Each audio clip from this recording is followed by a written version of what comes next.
Tapi penghinaan dan pencemaran nama baik tidak bisa dipakai untuk nahan.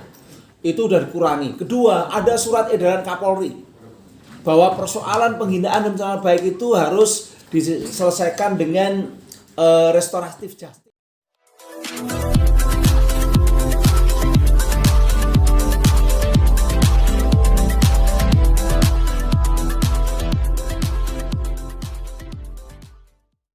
Oke Gus, ini sedang ramai nih Gus, kemarin Nikita Mirzani, tadi malam tepatnya ya. Nikita Mirzani. Iya, ditahan oleh pihak Kejari.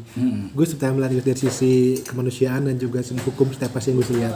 Ya, pertama saya ingin menyampaikan keprihatinan ya, sebenarnya kasus-kasus seperti pencemaran nama baik misalnya, itu sebaiknya memang didamaikan semaksimal mungkin. Karena ada SKB 3 Menteri juga ya, bahwa kasus ini adalah kasus delik aduan yang mana bisa dicarikan solusi. Tapi saya kaget melihat saudari Nikita Mirzani yang taat hukum mendatangi kantor Kajari, tapi ternyata ketika pelimpahan berkas dari kepolisian ke kejaksaan ternyata sampai itu ditahan. Nah, ini membuat kami prihatin, terlepas siapapun manusianya, siapapun perempuannya itu, kalau memang masalah nama baik, pencemaran nama baik, maka sebaiknya adalah yaitu didamaikan semaksimal mungkin. Kalaupun tidak ada perdamaian, maka jangan sampai itu dilakukan penahanan. Apalagi nanti kalau misalnya dikupas, apakah ini layak saudari Nikita Mirzani ini ditahan atau tidak? Mungkin kalau berbicara masalah hukumnya nanti ada senior kami, guru kami, beliau Profesor Henry, jadi biar nggak simpang siur ya. Pada prinsipnya kita berbicara di sini adalah dalam rangka untuk mengedukasi masyarakat. Kalau semua pencemaran nama baik itu masuk penjara, bisa penuh itu penjara. Kan itu, makanya ada SKB 3 Menteri, Kejaksaan, Kepolisian, itu tujuannya adalah untuk mengurangi, untuk meminimalisir bagaimana orang tidak begitu banyak masuk penjara urusan masalah yang kecil ini. Itu apalagi kan di tahun 2000 berapa itu kan sudah ada perubahan, makanya keluar SKB 3 Menteri itu. Oke, mungkin Profesor boleh dikasih penjelasannya Prof masalah SKB tadi Prof. Kan Prof juga ya yang merumuskan juga ya Prof ya. SKB antara Jaksa Agung, Kapolri dan Menkominfo itu amanah Presiden. Karena apa? Karena di lapangan Presiden melihat yang namanya pasal-pasal Undang-Undang ITE, salah satunya pasal 27 ayat 3 yang dipakai untuk persoalan pencemaran nama baik dan penghinaan, itu seringkali ya seperti ini diterapkan secara berbeda-beda dan agak karet malahan. Makanya lalu Presiden memerintahkan Menko Polhukam waktu itu untuk mengkaji Undang-Undang ITE, salah satunya keputusannya adalah membuat pedoman peraturan pasal-pasal. Salah satunya pasal tentang penghinaan dan pencemaran nama baik. Yaitu apa? Satu, harus mengacu pada pemahaman norma sebagaimana yang sudah ada di dalam norma-norma di Undang-Undang ITE sejak tahun 2016. Karena kan ada perubahan tahun 2016. Dari 6 tahun sanksinya menjadi 4 tahun. Kenapa diturunkan oleh pemerintah, oleh negara, oleh DPR? Supaya nggak ada penahanan. Jadi revisi Undang-Undang ITE dari Undang-Undang nomor 11 tahun 2008 jadi Undang-Undang nomor 19 tahun 2016, salah satu, bahkan itu paling utama, itu menurunkan sanksi penghinaan dan pencemaran baik dari 6 jadi 4. Tujuannya apa? Supaya nggak ada supaya tidak ada penahanan. Karena penahanan itu seringkali dipakai untuk permainan hukum di praktek di lapangan itu.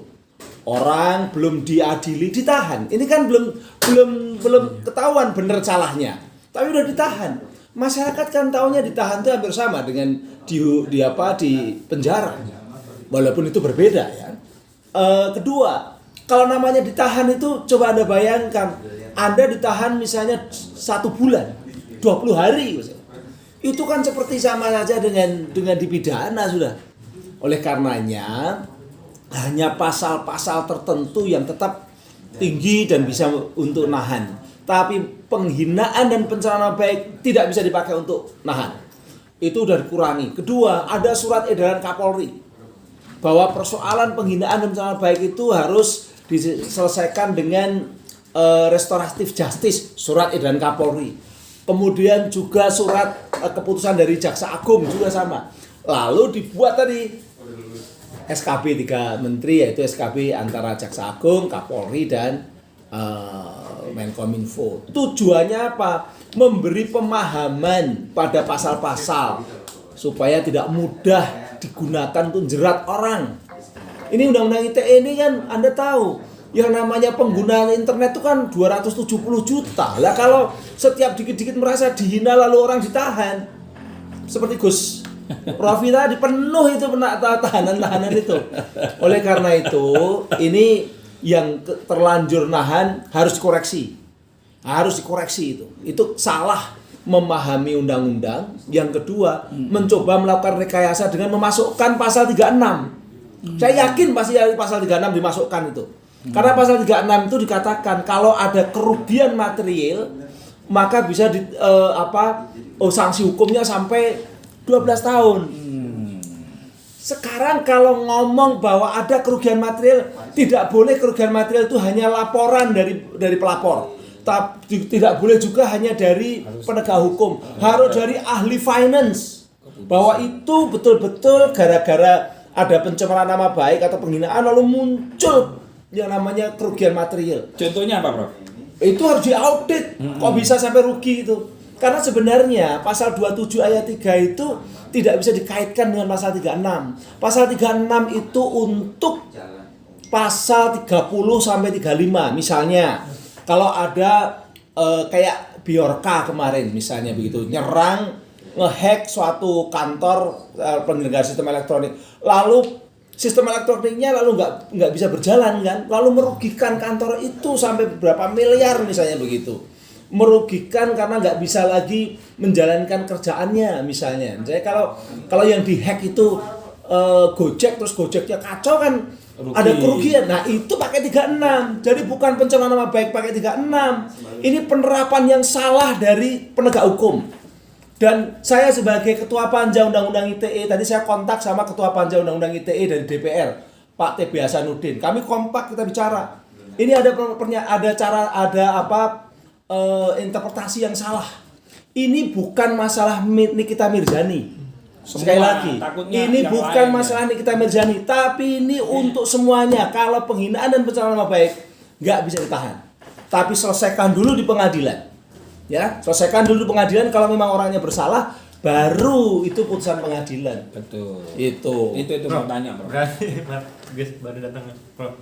Berarti bisa dibilang harus kalau kejadian begini lagi harus ada revisi dong, Gus, atau Prof gimana menurut? Nggak perlu revisi, pengertiannya sudah jelas kok.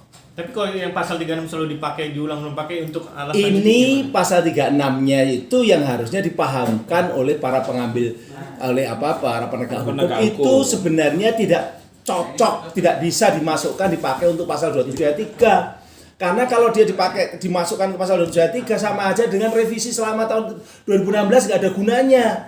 Berarti para penegak hukum itu mengabaikan revisi tahun 2016. Revisi yang dibuat oleh pemerintah, presiden dan DPR diabaikan hanya untuk nahan. maksud saya gitu. Berarti Itu yang harus ditegaskan. Berarti ini Nikita Mirzani harus dibebaskan ya Prof ya? Harus dibebaskan. Ini bukan untuk Nikita Mirzani, siapapun kalau ada orang dikenakan pasal 27 ayat 3, juntonya pasal 45, gitu kan? Tidak bisa ditahan. Ya, selesaikan dulu sampai inkrah di pengadilan, baru dia keputusan pengadilan yang menentukan, bukan kejaksaan, bukan kepolisian. Nah itu sebenarnya dulu dipilih presiden oleh DPR dengan menurunkan sanksi pasal 27 ayat 3 dengan sanksi pidananya di pasal 45 itu diturunkan dari 6 ke 4 tuh supaya nggak ada penahanan. Loh kok ini malah ada penahanan lagi. itu berarti mereka mengabaikan revisi undang-undang.